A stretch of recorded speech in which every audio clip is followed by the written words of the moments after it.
Et salut à tous les abonnés et bienvenue pour la vidéo hebdo. On va faire un tour, comme d'habitude, à peu près de tout ce dont il faut parler pour se tenir bien au courant de ce qui se passe sur les marchés financiers, que ce soit la finance tradi ou la crypto, avec un tour un peu fondamental géopolitique très rapide et après beaucoup de graphiques.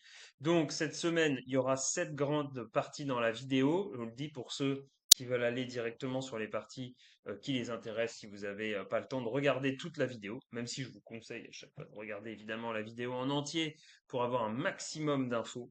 Donc, je vais parler très rapidement de ce dont il faut euh, retenir, en fait, ce qu'il faut retenir, pardon, sur la géopolitique. On va parler de la Fed, la réunion de la Fed. Est-ce que c'est ça qui a fait un petit peu, ce qui a mis le doute sur les marchés sur la fin de la semaine dernière ou pas? On va reparler très rapidement encore du cirque supplémentaire, j'appelle ça maintenant à chaque fois comme ça, en Iran, entre signature par Trump lors de son passage en France, puis finalement ils devaient se rencontrer en Suisse. Enfin voilà, on va faire le point, mais très rapidement là-dessus. Ensuite, en deuxième partie, on va directement passer sur les graphiques avec le point sur les indices américains qui sont vraiment les baromètres de, du marché. Donc, qu'est-ce que je me suis noté pour vous? Aujourd'hui, on va voir de toute façon le Nasdaq. Aussi, les forces, où sont toujours les forces, notamment sur l'ETF des semi-conducteurs et sur les small caps. Troisième partie, la crypto. On va voir pourquoi c'est toujours faible, pourquoi en comparant le Bitcoin au Nasdaq, on n'a toujours pas de signaux comme quoi il pourrait y avoir à court terme une rotation. Quatrième partie, justement, au niveau de la rotation, est-ce que c'est toujours sain? Est-ce qu'on peut se dire qu'on va vers un marché qui haussier qui va continuer, qu'il n'y a pas de surchauffe uniquement dans un seul secteur? Vous allez voir que là-dessus, c'est 50-50. Je regarderai avec vous d'autres secteurs et des ETF spécifiques comme sur la finance, la santé, les softwares et la biotech même aussi. Sixième partie, pardon, sur les métaux précieux et le pétrole. Et là, c'est important aussi. On va reparler comment le marché voit l'évolution des taux d'intérêt, pourquoi les métaux précieux comme l'or et l'argent en prennent encore plein la tronche récemment. Et dernière partie pour septième et dernière partie pour ceux que ça intéresse, où je vous donne plus mon avis sur des actions individuelles. Et, euh, et quels sont les secteurs qui sont pas encore complètement verticaux comme la mémoire, l'intelligence artificielle ou les semi-conducteurs, et des secteurs qui pourraient à moyen terme quand même nous rapporter pas mal en bourse et regarder quelques noms hein, qui peuvent être dans des configurations qui vont commencer à être intéressantes. Donc voilà, single stock à la fin. Donc, qu'est-ce qu'il faut retenir de la réunion de la Fed? Donc, le non-événement, en gros, c'est que les taux sont restés inchangés, vous le voyez ici, sur cette tactique de Saxo. On maintient les taux 3,50 à 3,75. Et c'était surtout la première conférence de presse de Kevin Warsh, le nouveau patron de la Réserve fédérale américaine qui a remplacé Jérôme Powell. J'espère que vous le saviez déjà, ça.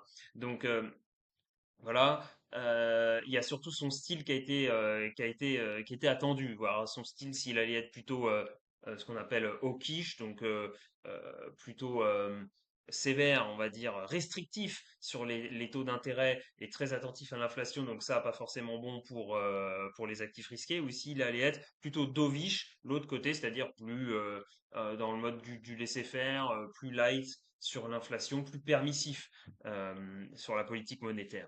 Et vous avez des articles qui disent oui, Kevin Warsh, sa première réunion à la Fed, c'est fou, il met un tour de vis, etc. Moi, je trouve pas. En fait, il est resté assez neutre, mais il a bien montré qu'il n'était pas là pour être le sbire de Trump. Donc ça, on verra au fur et à mesure comment ça se passe, les relations avec Trump.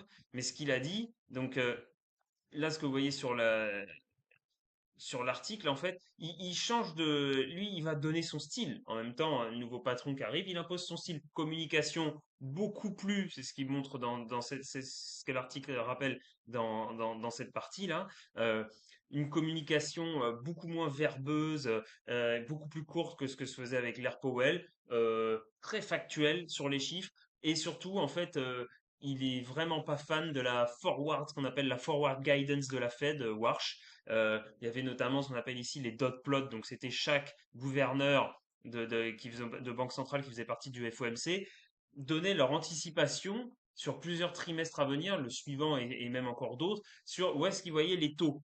Et donc ça permettait de savoir est-ce qu'il y avait un consensus sur est-ce que les taux allaient plutôt baisser, monter. Warsh, il a même pas publié son dot plot, il a laissé les autres le faire, mais il dit que pour lui, ça c'est enfin, il est pas fan, donc certains vont dire qu'il y a une réduction de la transparence de la Fed, mais Warsh lui dit il allait être vraiment factuel. Il a aussi lancé ce qu'il a appelé des task forces dans son dans sa conférence pour réformer un certain nombre de choses sur la Fed, justement la manière dont elle communique, et surtout il y a une partie sur les données économiques, la data, que ce soit sur l'inflation ou sur l'emploi. Et il dit que il y a des choses et il a pas tort hein, qui sont un peu à l'ancienne avec des données qui sont remontées par des organismes gouvernementaux, ceux qui publient le CPI, le NFP pour l'emploi, où souvent il y a un mois de retard, etc.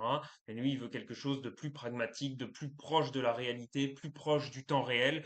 Voilà. Et il a dit que c'était pas à la Fed à chaque fois de dire tout le temps au marché ce qu'ils allaient faire peut-être à horizon un mois, un trimestre, un an. Donc voilà, je trouve il est plus dans son rôle de banquier central strict. On sent il va pas communiquer de la même manière que Powell. Et voilà, ça peut déplaire à certains, mais il est resté neutre sur le fait qu'il a reconnu qu'il y avait toujours un problème d'inflation aux US, mais comment le nier de toute façon, puisque le double mandat de la Banque centrale américaine, ça reste, eux, il y a le plein emploi au moins, ce qu'a pas la BCE en Europe au passage, mais ils ont favoriser le plein emploi et bien sûr la stabilité des prix, avec eux aussi une inflation qui doit rester autour de 2%. Bon, bah sur les derniers chiffres, c'est toujours au-dessus aux États-Unis, c'est plutôt entre 3 et 4 en fonction de ce qu'on regarde. Donc il peut pas dire que tout va bien au niveau de l'inflation. Donc voilà, mais il n'a pas déclaré quelque chose de dramatique en disant que c'était horrible l'inflation et qu'il attendait de voir que, bien sûr, on sait qu'il y avait un problème, cette inflation était liée à l'énergie en grande partie avec le conflit iranien qui peut se résoudre, etc. Il n'a pas non plus, il s'est pas trop prononcé, hein, même quand tu lui as posé les questions sur les challenges que l'IA pouvait apporter sur l'emploi américain. Il disait pas que ça allait être un désastre, il disait pas non plus que ça allait être totalement indolore. Donc on voit qu'il attend de voir, il attend les datas. Donc ce qui a déplu peut-être un peu au marché sur le moment, et je vais y revenir, ce qui a rendu pour moi la semaine difficile en plus parce qu'on a été sur des journées soit tout ok, soit rien n'était ok. euh, c'est que quand même quand on regarde après donc les fameux dot plots qui sont toujours là ici, il y a quand même là où on en est sur les taux dans la fenêtre 3,5, 3,75, on voit que pour d'ici fin 2026 et peut-être dès septembre, il y a une majorité un peu qui est pour éventuellement légèrement remonter les taux. Donc c'est ça aussi qui déplaît au marché parce qu'ils se disent que le conflit au Moyen-Orient a compliqué les choses et que voilà le marché anticipe, en tout cas sur le marché des taux de l'obligataire, on anticipe maintenant avec une plus grosse probabilité une hausse de taux de 0,25 à peu près, on va dire, de la Fed d'ici la fin de l'année et peut-être d'ici septembre. Mais ça, je vous le dis, ça peut vite changer. Il suffit que il y a quelque chose qui se règle définitivement en Iran, que les prix du pétrole, on va le voir ensemble, décrochent encore d'un niveau, qu'il y a un petit coup de chaud sur l'emploi, avec l'IA de nouveau qui revient et qui fait des données de création d'emplois beaucoup plus faibles qu'attendu. Il suffit une chose et Warsh pourra dire ah non, là, là-dessus, nous, et bon, alors, il n'est pas seul à décider, mais ça pourrait clairement derrière, avec tout un jeu administratif et politique, faire en sorte que cette hausse de taux n'arrive pas. Donc moi, je vous dis, ne soyons pas trop alarmistes par rapport à ce qui ressort là-dessus, et on va le voir au niveau des prix, que ça a bien, en fait, il n'y a pas eu de panique qui a duré finalement, même si c'était assez difficile sur le moment où il y avait une possibilité que ça dérape. Donc bon, voilà. Et puis, je vais à peine parler sur la farce qui continue sur l'accord US-Iran. On a vu les images de Trump qui signait le mémorandum à Versailles. Ensuite, c'est envoyé, donc c'est fait à distance. Ils devaient se rencontrer en Suisse, mais en même temps, Israël a bombardé après cette signature, a rebombardé encore, fait des bombardements. Donc l'Iran a dit le détroit d'Ormuz, qui était dès la signature du mémorandum, devait commencer donc à rouvrir et les flux devaient repartir. Ils disent nous on va refermer puisque c'est comme ça, il n'y a pas de respect du cessez-le-feu de ce mémorandum et puis vous avez le CENTCOM, le centre de commandement US, qui dit que mais non, enfin bref, voilà. Il y aura peut-être un prétexte un peu, encore une fois, à créer de la volatilité, aller rechercher des points bas. Je vais vous montrer là dans une minute sur le Nasdaq. Mais faut pas regarder ça tous les jours. C'est un coup à devenir fou. Faut prendre du recul. Bien sûr, faut regarder dans les grandes lignes, comparer ça au graphique. Mais c'est se faire complètement balader à regarder chaque déclaration. On prend les choses les unes après les autres.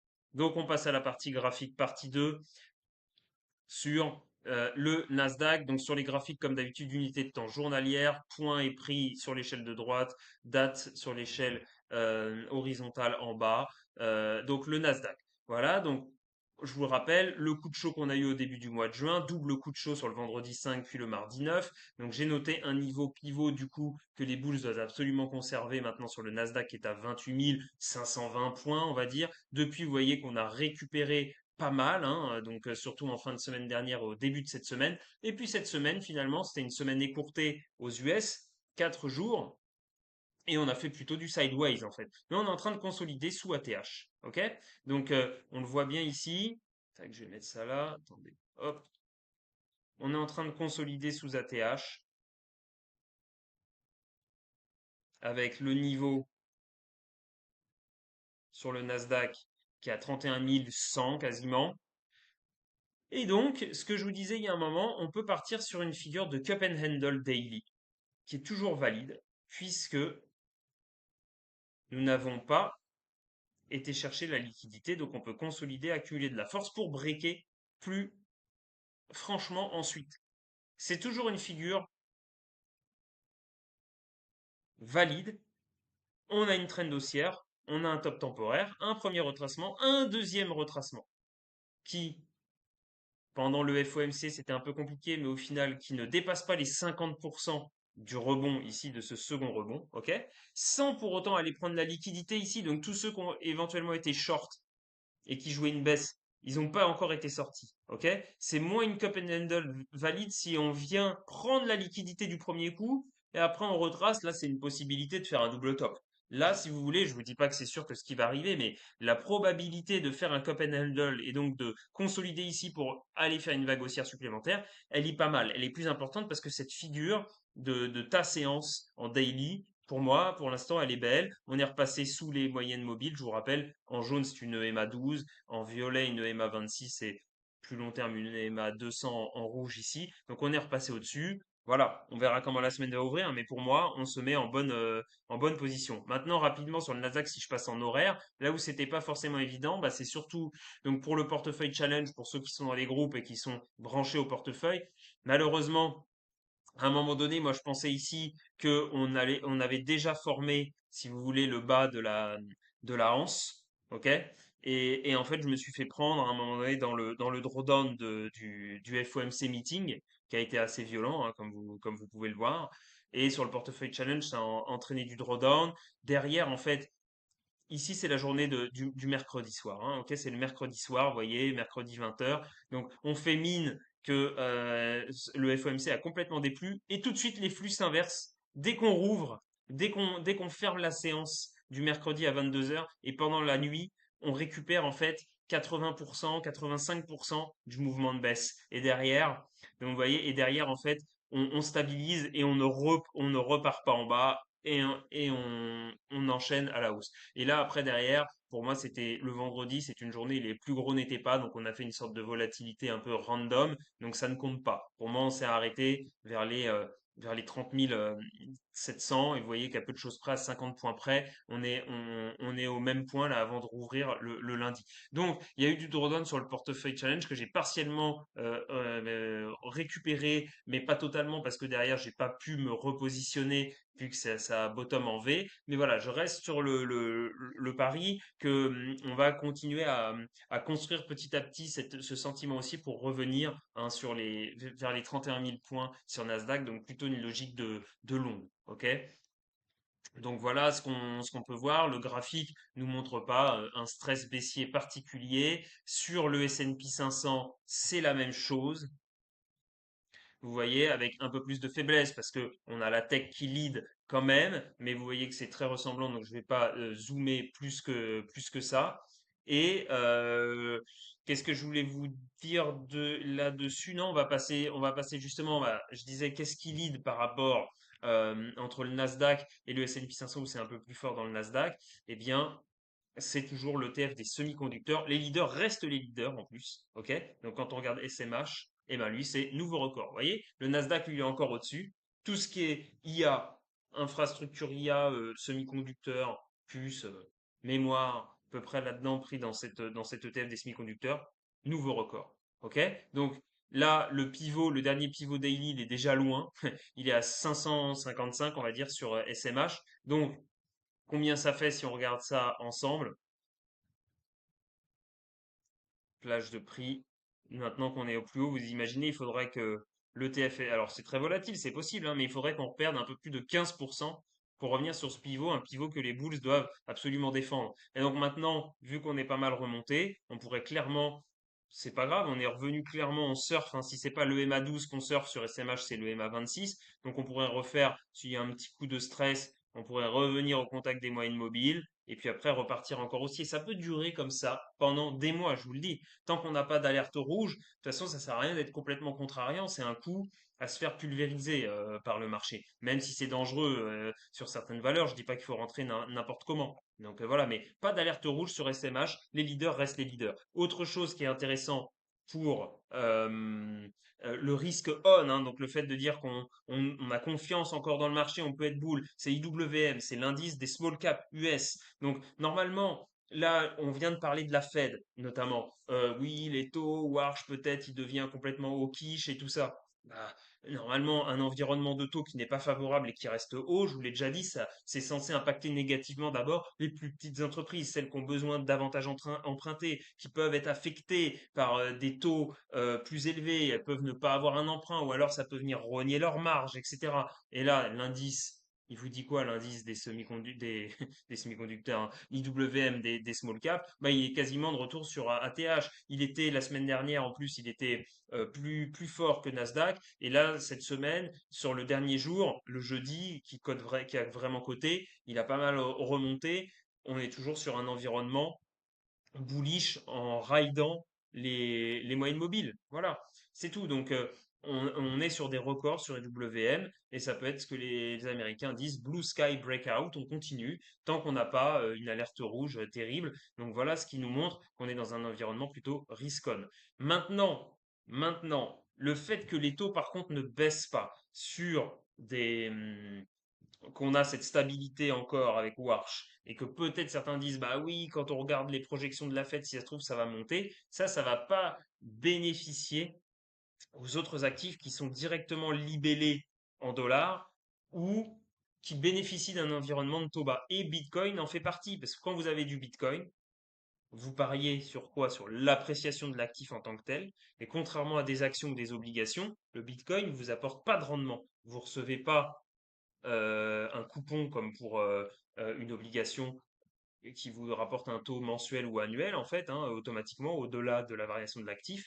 Et puis même une action, sur beaucoup d'actions, pas toutes, mais un certain nombre, vous avez les dividendes, je pense que si vous savez, voilà, vous êtes détenteur d'actions, vous recevez aussi un revenu récurrent à hauteur de ce que vous possédez en actions. Donc au-delà de la variation, vous recevez ça. Donc c'est déjà un peu plus intéressant. Sur les actifs qui n'offrent ni dividendes ni rendement, quand vous avez à côté des taux qui sont élevés, donc en allant sur les obligations, vous avez des coupons intéressants, forcément, ces actifs sont plus délaissés. Et donc c'est ce qu'on voit avec la partie 3 sur Bitcoin, toujours décevant, toujours plus faible.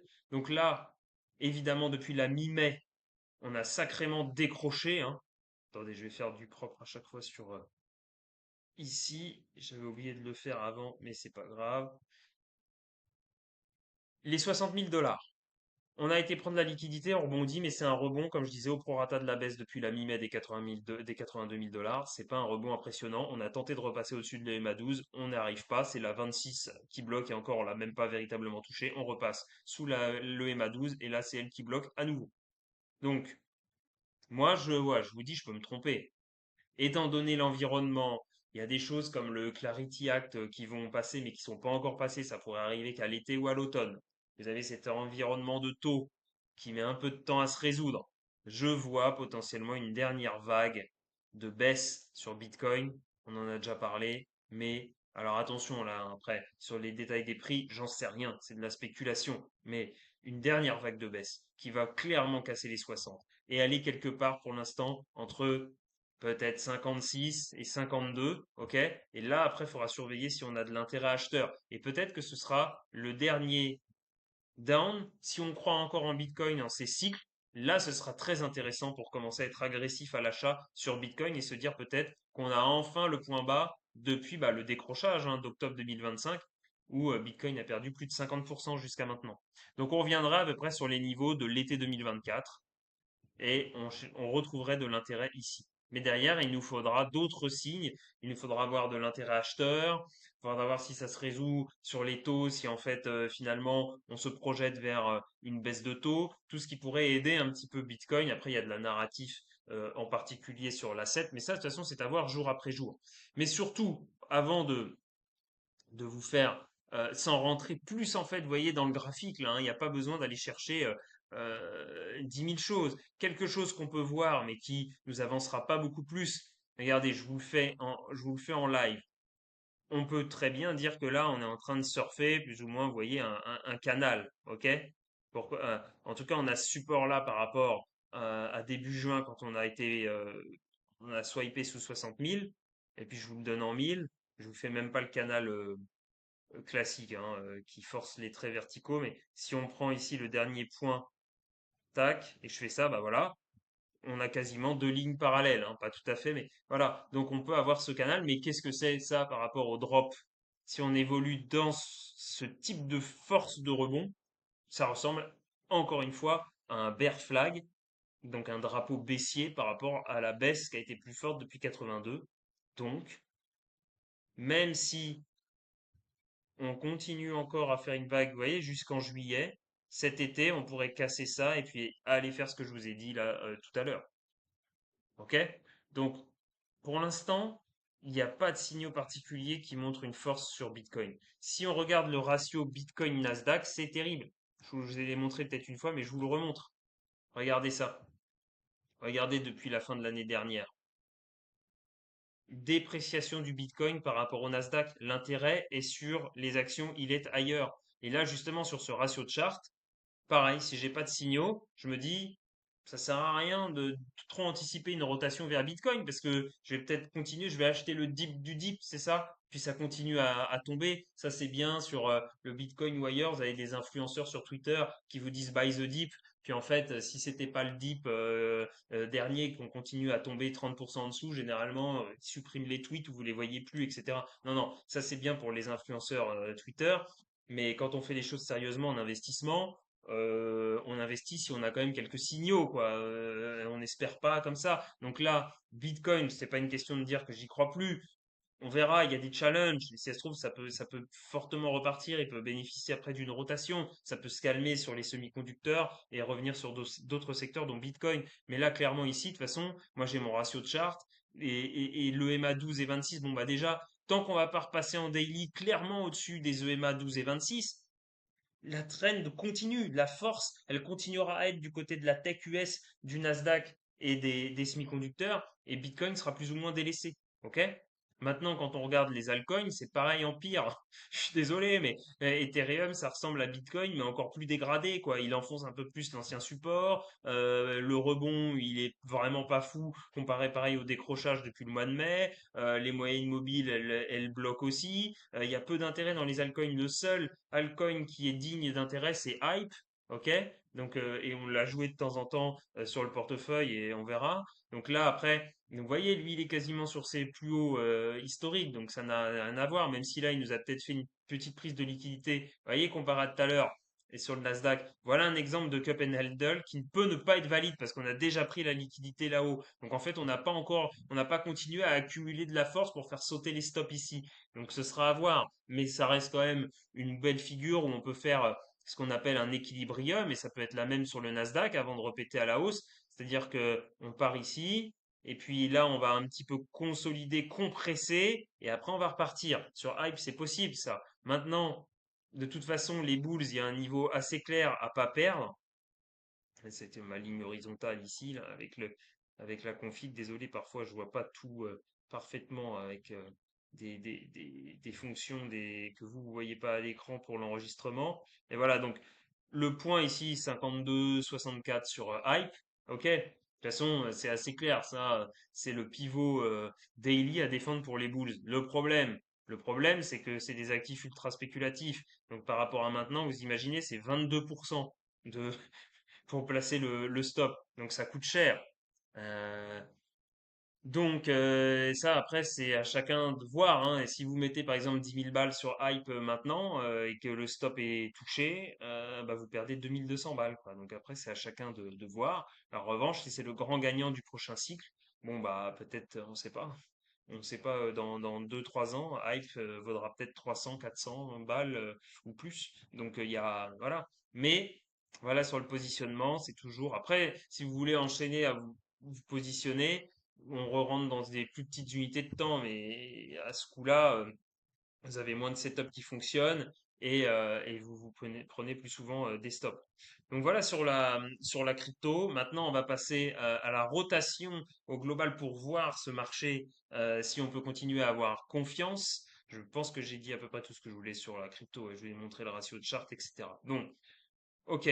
Regardez ici, donc je vous ai parlé un SMH, les semi-conducteurs, je reviens pas dessus. Les leaders restent les leaders. Il est en all-time high, donc pas de panique. Derrière, on a pendant au moment où ça a chauffé sur le mois de juin, vous voyez qu'ici sur XLF, c'est l'ETF des financières, assureurs, etc. Tout le monde de la finance qui pèse quand même pas mal dans le S&P 500.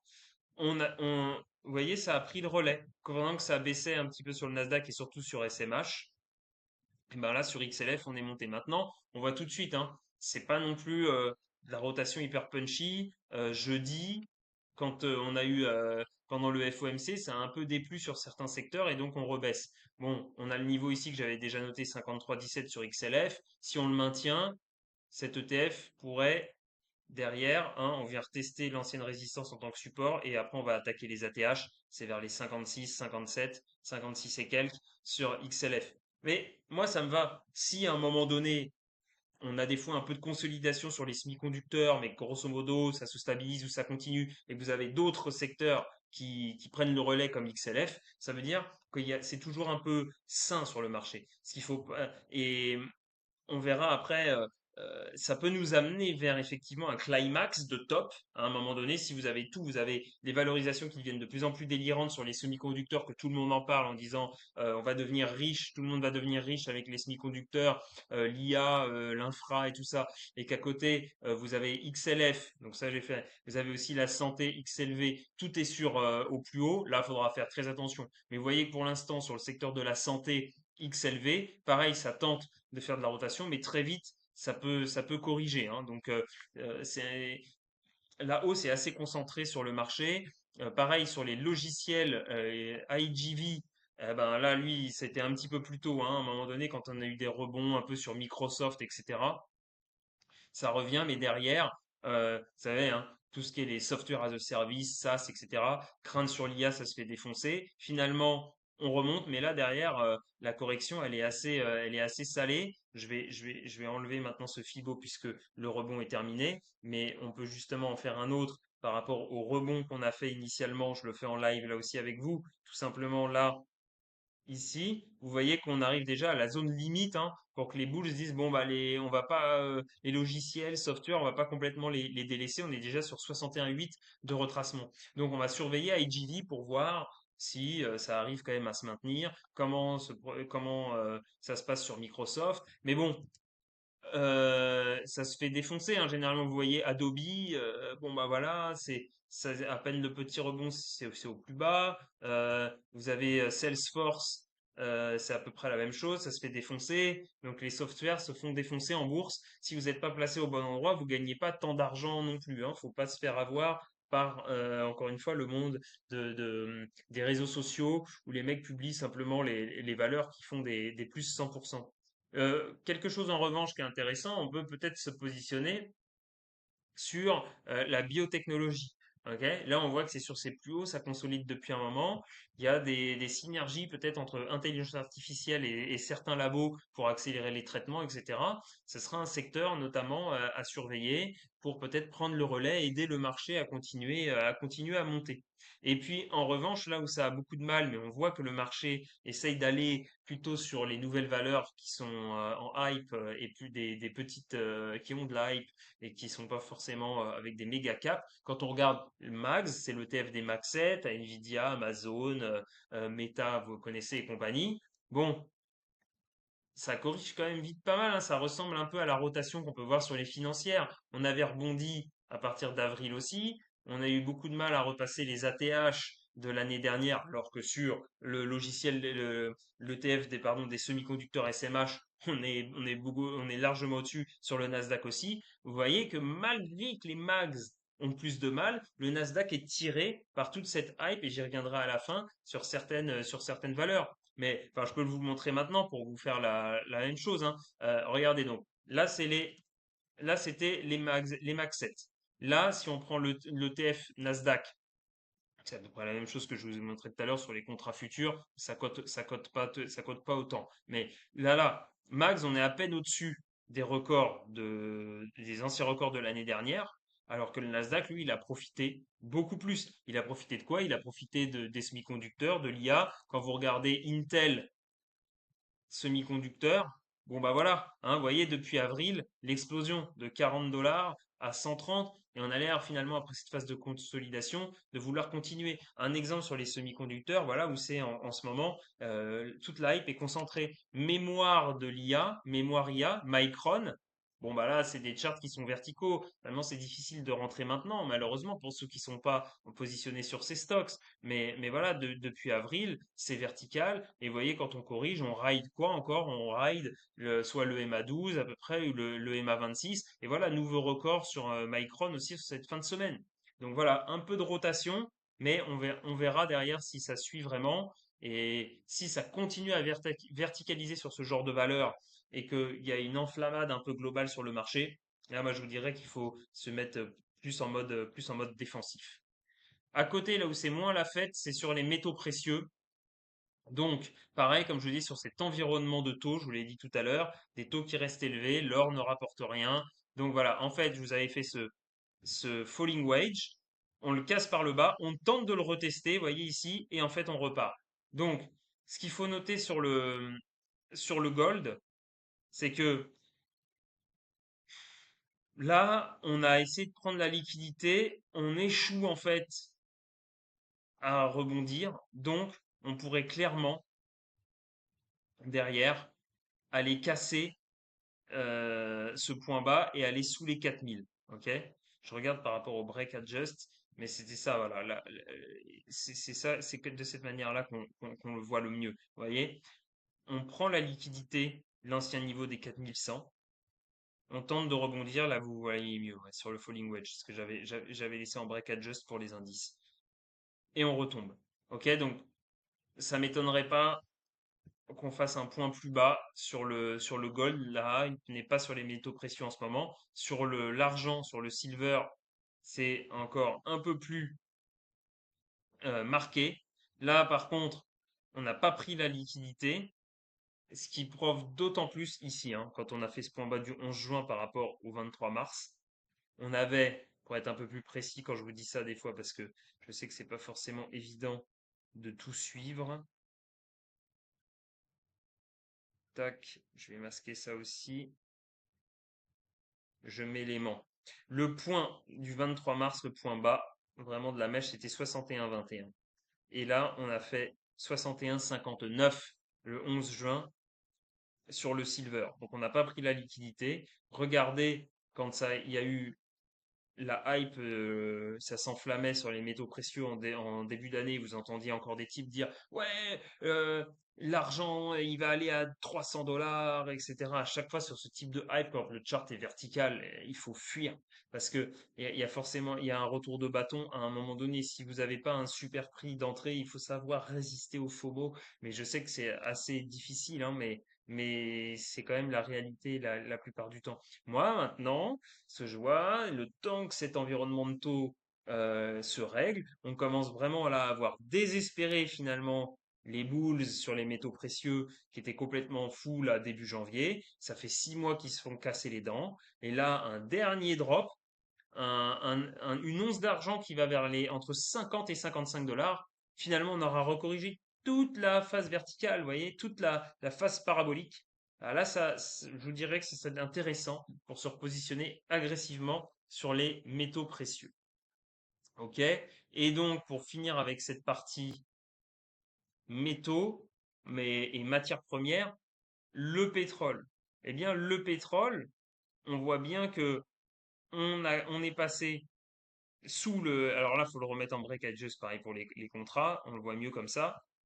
On est venu prendre la liquidité du 17 avril, ok, on est passé en dessous. On revient sur une EMA long terme, la 200. Je pense que par rapport le chart, et vous remarquerez à chaque fois, il faut regarder dans son ensemble. C'est toujours lié entre chart et géopolitique.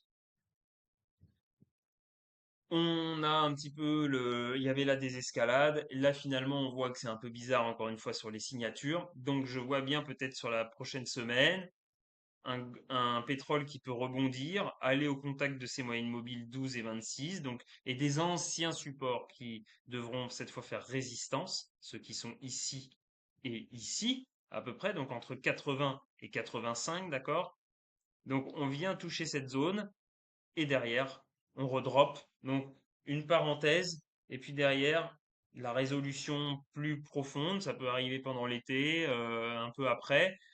Et là, on ira retourner, on ira corriger toute la phase liée au stress du conflit que vous voyez ici, hein, où ça avait commencé début mars. Et donc, en fait, c'est un retour du baril au WTI américain autour des 60 dollars, d'accord? Donc, et pensez à cette corrélation, ça ne veut pas dire si le pétrole remonte cette semaine là dans les prochains jours, ça ne veut pas forcément dire que les indices vont baisser. Parce qu'attention, maintenant que le conflit commence à passer au second plan, on n'a pas forcément, ouais, si le pétrole monte, c'est le stress, donc les indices vont baisser. C'était le cas au tout début, parce que cette géopolitique était prégnante. Maintenant, elle ne l'est plus. Qu'est-ce qu'on a vu la semaine dernière? Qu'est-ce qu'on a vu? Je veux dire surtout pendant le début du mois de juin, vous voyez? Alors qu'il y avait déjà la désescalade qui s'était bien prononcée, on a le pétrole qui a perdu au niveau de son prix, vous êtes d'accord? Et les indices ont baissé aussi. Donc, la corrélation était déjà revenu là, entre le pétrole et les indices. Donc, il faut faire attention. C'est pour ça que moi, je suis assez dubitatif aussi sur des stratégies qui sont systématiques en trading et qui sont rarement remises en question parce que le marché évolue souvent, quoi. Si on veut être là-dedans, c'est du boulot à plein temps. Il faut constamment, faut adorer ça, faut être passionné et faut suivre un petit peu comment les mécanismes de tous les acteurs, la réflexion de chacun agit sur le marché. On a eu une baisse du pétrole, et c'est pas pour autant que ça avait fait monter le Nasdaq. Il avait baissé aussi. Jusqu'à la mi-juin, on s'était pris le trou d'air. Donc là, si on a un rebond du pétrole, on peut très bien continuer à avoir une consolidation ou un Nasdaq qui va tranquillement sur ses ATH. OK? Mais voilà ce que je vois sur le pétrole. Et donc la dernière partie maintenant pour finir cette vidéo qui commence déjà à dépasser la demi-heure, donc j'ai essayé de faire vite, des secteurs sur le marché traditionnel, puisque bon, comme je vous ai dit, sur la crypto, c'est toujours pas ça, qui sont pas verticaux comme nos amis des semi-conducteurs ou de la mémoire IA comme Intel ou Micron, mais qui sont intéressants et qui sont peut-être des futurs players pour l'IA ou d'autres choses intéressantes en bourse et qui peuvent rapporter l'énergie et notamment l'énergie électrique liée au nucléaire et à l'uranium. Donc vous avez un ETF là-dessus, mais là je vous montre le principal acteur, c'est CCJ. D'ailleurs, je sais pas pourquoi il m'affiche CCO. Attendez, c'est CCJ que je. Ah, ils ont peut-être modifié leur ticker. Ça me met ça automatiquement. Ok. Bon, c'est bien Cameco Corporation. Hein, ça m'a perturbé un peu, mais c'est ok. CCO maintenant. Avant c'était CCJ, maintenant c'est CCO. Très bien. On a une consolidation longue hein, en daily qui fait quand même une perte un petit peu pour ceux qui étaient rentrés au mauvais moment. On tente, ça c'est important, je vous montre une figure qui peut paraître bateau, mais qui sur des longues unités de temps ou une probabilité de réussite non négligeable. C'est tout simplement quand on commence à être sur des unités de temps comme le daily, et je vais à nouveau enlever ça, voilà. C'est le faux break. Je mets l'élément. Ah, pareil, 23 mars, c'est à peu près les mêmes dates comme des fois pour le pétrole ou le Nasdaq, hein, ou l'or. Support. On se dit sur la journée du 10 juin, ouf, on casse le support, on casse un support, si ça se trouve, on va méga drop. Derrière, invalidation. Journée d'après, on repasse au-dessus. Et en plus, derrière, on a une confirmation de plusieurs jours. Ça peut être montré, c'est bear break, no follow through. Donc, break baissier, pas de continuation. Ça montre qu'on a trouvé du monde. C'est, si je mets les volumes, honnêtement, je les ai pas regardés précisément, je sais pas si ça va être prégnant.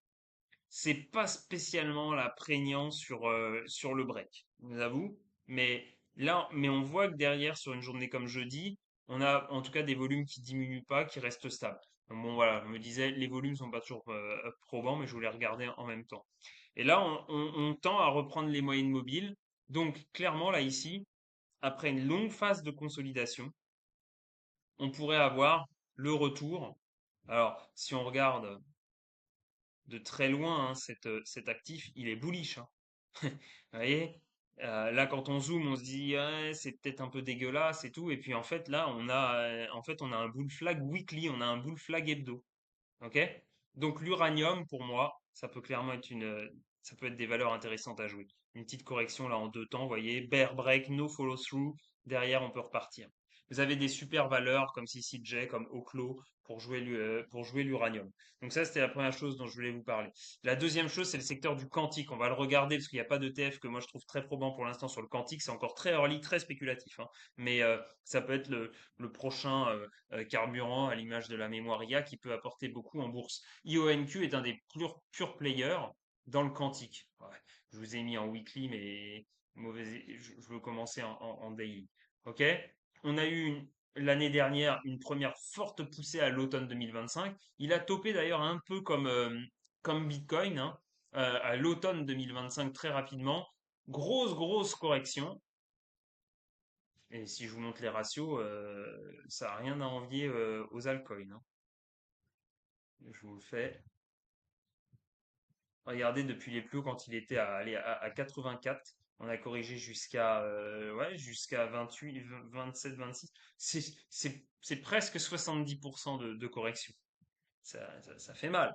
Mais par contre, derrière, sur ce genre de valeur, quand ça rebondit, c'est super aussi. Là, depuis les points bas du mois d'avril, si on reprend à 26 et quelques, à un moment donné, on avait regagné 170%, quoi, un peu plus, 175%. OK? Donc là, on a une correction daily qui tient toujours, même si ça battait avec les EMA, mais j'avais noté cette droite de tendance par rapport justement au précédent point bas daily, ça fait 3 points de contact, ça tente. Voilà. Le quantique, derrière, c'est encore très early, mais si petit à petit le marché y croit, bon bah on ira finir par casser ses plus hauts là ici sur IONQ. Et là, on a après un graphe qui est en découverte de prix et ça peut énormément rapporter. Sur le cloud, tout ce qui est néo-cloud, solutions pour le matériel de semi-conducteurs, vous avez des acteurs, des anciens mineurs d'ailleurs comme CRWV qui se sont reconvertis. Voilà un chart qui n'est pas vertical aussi et qui peut être en train de consolider avant de repartir. CRWV, intéressant. Alors les stops peuvent coûter cher aussi, hein, sur les derniers, surtout que vous voyez que ça balaye. Mais si on y croit et qu'on continue à avoir cette hype généralisée sur l'IA, c'est un titre qui peut remonter clairement sur ses plus hauts. Et vous voyez que là, je vais pas refaire les ratios, j'ai plus le temps. Mais clairement, on peut très vite s'approcher de 70, 80 et après 100% de performance. NBIS, c'est pareil. Là, c'est un peu plus vertical, je l'avoue, mais ça a commencé à construire plus tardivement, plutôt sur la fin du mois d'avril. Vous voyez que c'est le genre de valeur qui peut se payer dès qu'on revient au contact, qu'on a un petit pullback sur les EMA 12 ou 26. Donc ça, je vous ai dit. Maintenant, l'autre autre secteur aussi, les terres rares avec USAR. Lui, bah voilà, il est moins vertical. On sent qu'on a une grosse consolidation. Vous voyez que c'est aussi des valeurs qui font énormément de volatilité, donc il faut bien gérer son sizing, etc. Mais là, on voit qu'on tend à former autour de l'EMA 200 en daily un support long terme. On est peut-être en train de faire une phase d'accumulation pour aller partir à la hausse. Donc ça, c'est intéressant et surtout le secteur des terres rares va être stratégique derrière pour tout ce qui va être composants électroniques, que ce soit dans l'IA ou même dans la défense. OK? Et donc justement, en parlant de la défense, j'ai pas reparlé, il y a eu SpaceX, hein, évidemment, avec son entrée en bourse. Si on regarde SpaceX, là je suis en daily, donc c'est un peu trop zoomé par. Vous voyez, hein, c'était la folie les 3 premiers jours, et là on commence à consolider. Alors bon, entre la première cotation publique à 150 dollars et le plus haut qu'on a fait à 225, il y a de la marge, hein, ça fait un gros range dans lequel jouer. Donc si ça se trouve, on pourrait commencer à faire une partie de ping-pong, ok? Ou alors, de toute façon, on commence à faire un équilibrium ici. C'est ça qui va vous permettre de voir si on est bullish encore court terme sur SpaceX. Si ici, là, la mèche qui est descendue vers un peu au-dessus des 170 dollars, elle tient la semaine prochaine et qu'en fait, derrière, on tente même à faire un équilibrium à partir de ça et qu'on contracte les prix, ce sera intéressant pour se dire est-ce que je me positionne sans prendre trop de risques pour une nouvelle vague haussière sur SpaceX. Et si par contre ça casse à la baisse, sauf qu'il peut, ça va être peut-être le coup assez rapidement de post-IPO. On va nettoyer un peu pour aller rechercher des valorisations plus raisonnables ou j'en sais rien. Mais voilà, soyez prudents sur SpaceX. Il faut prendre le chart comme un autre, hein, finalement, et pas rendre le truc trop ésotérique, dire qu'il est invincible et tout. Et puis, dernier secteur, la robotique, justement, c'est un peu lié au tout ce qui est automatisation et tout. Vous avez des valeurs comme ONDS qui, elles, n'ont pas encore profité, hein, qui sont un peu dans le mal. Donc là, ça peut être pour jouer des retardataires, avec le risque que ça ne prenne jamais. Mais voilà ce genre de graphique où là, on est clairement sur un point bas avec un stop qui ne coûte pas cher. Pareil pour Serve sur de la robotique, mais vous voyez que là, lui, il tend à perdre les supports intermédiaires, même s'il y en a un plus lointain qui est ici et qui date de longtemps maintenant, qui date des droits de douane de Trump en avril 2025. Donc voilà pour jouer des secteurs retardataires. Et voilà, je pense que j'ai fait un grand tour déjà pour cette vidéo hebdo. On se retrouve très rapidement dans le chat dès ce soir, sûrement à la réouverture des futurs pour le portefeuille challenge. Et puis la semaine prochaine pour tenter de voir, comme je vous ai dit, en résumé, si on stabilise, ce n'était qu'un petit trou d'air pour le FOMC et qu'on tente de réattaquer les ATH sur le Nasdaq. Dans ce cas-là, comme d'habitude, on se positionnera plutôt long sur le portefeuille challenge en intraday pour jouer des rebonds. Voilà. Bon dimanche à tous avec cette chaleur. Tenez bon si vous êtes en France. C'est vrai que c'est pas toujours agréable. Allez, ciao à tous.